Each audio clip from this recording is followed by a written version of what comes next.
Brian, are we out of the clear yet? Not yet. We're getting there, though. I think over the course of the evening, this really starts to kind of taper down quite a bit. But there's some events going on still this evening. You got the Wake Forest football game. It kicks off at the bottom of the hour.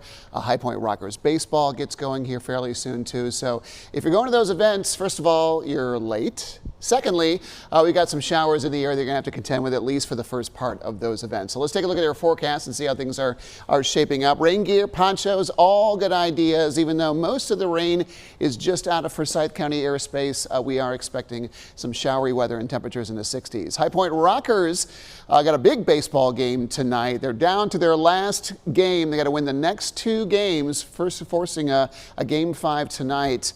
It was a tough loss last night. Temperatures in the 60s for that one as well. I think rain is a good bet for the first part of that game. Hopefully they'll get that in tonight. Evening showers linger.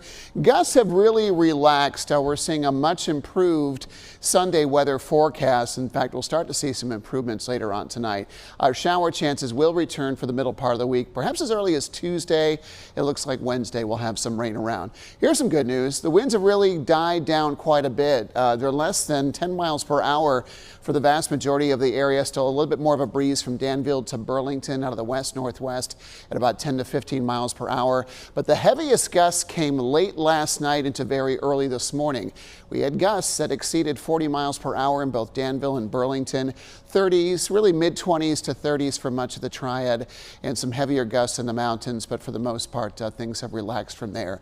Good news for us, no reports of damage have come in to the station as of yet. They've had some good wind gusts in our nation's capital, up toward Jersey and in the Norfolk, Virginia area. This has been mostly a rain and subsequent flooding issue from coastal sections, and even inland areas have been inundated with several inches of rain so far today.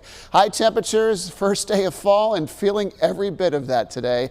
We had a high of 63 degrees so far in Greensboro. We'll see if temperatures will hover here for a while longer. Where we didn't see as much rain, we did get in the upper 60s and even touch 70 in North Wilkesboro. These are temperatures that are about 15 degrees below the norm for this time of year. Not quite record setting, but certainly cooler than what we're expecting. We're down to 62 now, where it's actively raining at the airport in Greensboro. 67 where it's just kind of spitting outside from Winston-Salem to Mount Airy this morning. Looking out to tomorrow, we'll start out fairly cool in the morning. It's been a common theme this week. 57 to start. High temperatures back in the mid-70s tomorrow. A lighter breeze. We'll see mixed skies.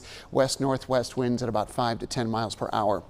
In the foothills, near that number, low to mid-70s for highs tomorrow afternoon, with a northwest breeze at 5 and mountain temperatures in the mid-60s with a northwest wind at 5 to 10 miles per hour.